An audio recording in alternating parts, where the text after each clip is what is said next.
ಧಾರಾಕಾರ ಮಳೆಗೆ ರೈಲ್ವೆ ಹಳಿ ಮೇಲೆ ಗುಡ್ಡ ಕುಸಿದು ಹೋಗಿದೆ.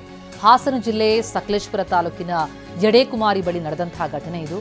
ಬೆಂಗಳೂರು ಕಣ್ಣೂರು ಘಾಟ್ ರೈಲ್ವೆ ಸಂಚಾರ ಈಗ ಸ್ಥಗಿತ ಆಗಿದೆ. ಬೆಂಗಳೂರು ಮುರುಡೇಶ್ವರ ರೈಲ್ವೆ ಸಂಚಾರ ಕೂಡ ಸ್ಥಗಿತ ಆಗಿದೆ. ಅರೆಬೆಟ್ಟ ಯಡೇಕುಮಾರಿ ಮಧ್ಯಭಾಗದಲ್ಲಿ ನಾವು ಗಮನಿಸ್ತಾ ಇದ್ದೀವಿ ಯಾವ ಪರಿ ಗುಡ್ಡ ಕುಸಿದು ಹೋಗಿದೆ ಅಂತ. ಹಳಿ ಮೇಲೆ ಬಿದ್ದು ಬಿಟ್ಟಿದೆ ಗುಡ್ಡ.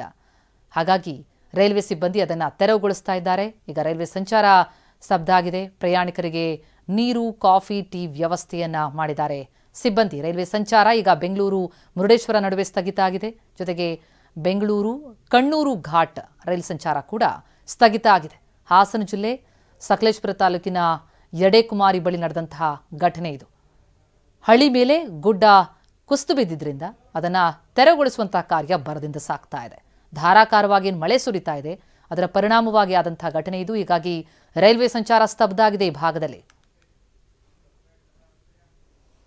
ಇನ್ನು ದಕ್ಷಿಣ ಕನ್ನಡ ಜಿಲ್ಲೆಯಲ್ಲಂತೂ ಅಲ್ಲಲ್ಲಿ ಭೂಕುಸಿತ ಪ್ರಕರಣಗಳು ದಾಖಲಾಗ್ತಾ ಇದೆ. ಭೂಕುಸಿತ ಸಂಭವಿಸುವಂತಹ ಏರಿಯಾಗಳನ್ನ ಗುರುತು ಮಾಡಲಾಗಿದೆ. 88 ಹೈರಿಸ್ಕ್ ಏರಿಯಾಗಳನ್ನ ಜಿಲ್ಲಾಡಳಿತ ಗುರುತಿಸಿದೆ. ಭಾರೀ ಮಳೆಗೆ ಮತ್ತೆ ಭೂಕುಸಿತವಾಗುವಂತಹ ಆತಂಕ ಇದೆ. 88 ಹೈರಿಸ್ಕ್ ಏರಿಯಾಗಳನ್ನ ಈಗಾಗಲೇ ಜಿಲ್ಲಾಡಳಿತ ಗುರುತಿಸಿರೋದು.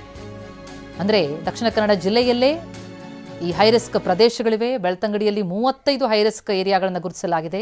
ಈಗಾಗಲೇ ಅಪಾಯದಲ್ಲಿರುವಂತಹ ಕುಟುಂಬಗಳನ್ನ ಅಲ್ಲಿಂದ ಶಿಫ್ಟ್ ಮಾಡಲಾಗಿದೆ. ಅಪಾಯದಲ್ಲಿರುವ 1992 ಮನೆಗಳನ್ನು ಗುರುತಿಸಿದೆ ಜಿಲ್ಲಾಡಳಿತ.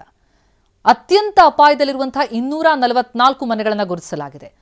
244 ಕುಟುಂಬಗಳಿಗೆ ಸುರಕ್ಷಿತ ಸ್ಥಳಕ್ಕೆ ತೆರಳುವಂತೆ ನೋಟಿಸ್ ಕೊಡಲಾಗಿದೆ. ಹೈರಿಸ್ಕ್ ಏರಿಯಾಗಳಿವು. ಮಳೆ ವಿಪರೀತ ಆದರೆ ಗುಡ್ಡ ಕುಸಿಯುವಂತಹ ಭೀತಿ ಇದೆ.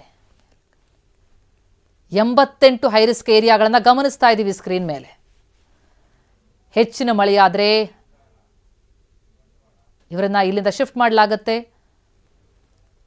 ಮಂಗಳೂರು, ಉಳ್ಳಾಲ, ಬಂಟ್ವಾಳ, ಬೆಳ್ತಂಗಡಿ, ಪುತ್ತೂರು, ಸುಳ್ಯ, ಮೂಡುಬಿದ್ರೆ, ಮುಲ್ಕಿ ಈ ಎಲ್ಲ ಭಾಗದಲ್ಲೂ ಕೂಡ ಹೈರಿಸ್ಕ್ ಏರಿಯಾಗಳಿವೆ. ಒಟ್ಟು 88 ಹೈರಿಸ್ಕ್ ಏರಿಯಾಗಳನ್ನು ಗುರುತಿಸಿದೆ ಜಿಲ್ಲಾಡಳಿತ. ಬಹಳಷ್ಟು ಮಳೆಯಾದರೆ ಗುಡ್ಡ ಕುಸಿಯುವಂತಹ ಭೀತಿ ಇದೆ.